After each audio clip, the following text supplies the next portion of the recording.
ആ എന്താടോ ഞാൻ എന്റെ കൂടെ ടൗണിലേക്ക് ഈ പുതിയ ഹെൽമെറ്റൊക്കെ വാങ്ങിക്കുന്നല്ലോ. അതൊന്നും പറയാത്തോണ്ടെന്നല്ലേ. ഞാൻ ഒരു ദിവസം നമ്മളെ ഫിറോസിന്റെ കൂടെ ബൈക്കിലാണ്ട് പോയി. ആ കുറച്ച് ദിവസം കഴിഞ്ഞപ്പോ ഓണ്ട് വിളിക്കുന്നു. ഇമ്പള് ബൈക്ക് പോയത് ക്യാമറ കുടിക്കുന്നു, ഫൈൻ അയക്കുന്നു, എന്നോട് ഗൂഗിൾ പേ ചെയ്ത് കൊടുക്കാൻ. അത് ശരി. ഞാൻ അപ്പം തന്നെ ചെയ്തു കൊടുത്ത്. സാധാരണ വണ്ടീന്റെ ഓണർമാരല്ലേ ഇതൊക്കെ അടക്കേണ്ടത്. പിന്നല്ലാണ്ടോ. അതിന് ശേഷം ഞാൻ ഒരു ഹെൽമെറ്റ് അങ്ങോട്ട് സ്വന്തമായിട്ടായിട്ട് വാങ്ങി. നമ്മള് വെറുതെ ആൾക്കാരെ ബുദ്ധിമുട്ടാക്കണ്ടല്ലോ. എന്തേ അല്ലേ എന്താ എന്റെ അഭിപ്രായം?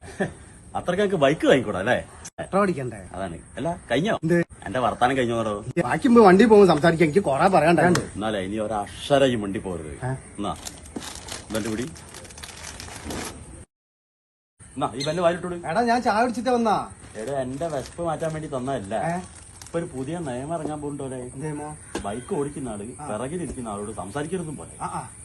അത് ഈ ബന്നും തമ്മിൽ എന്താ ബന്ധം? അവിടെ അല്ലേ കളി. ഈ ബന്ന് വായലേക്ക് ഇടറോ. ഇനി അത് കടിച്ചു കുറിച്ച് തിന്നാൻ നിൽക്കും.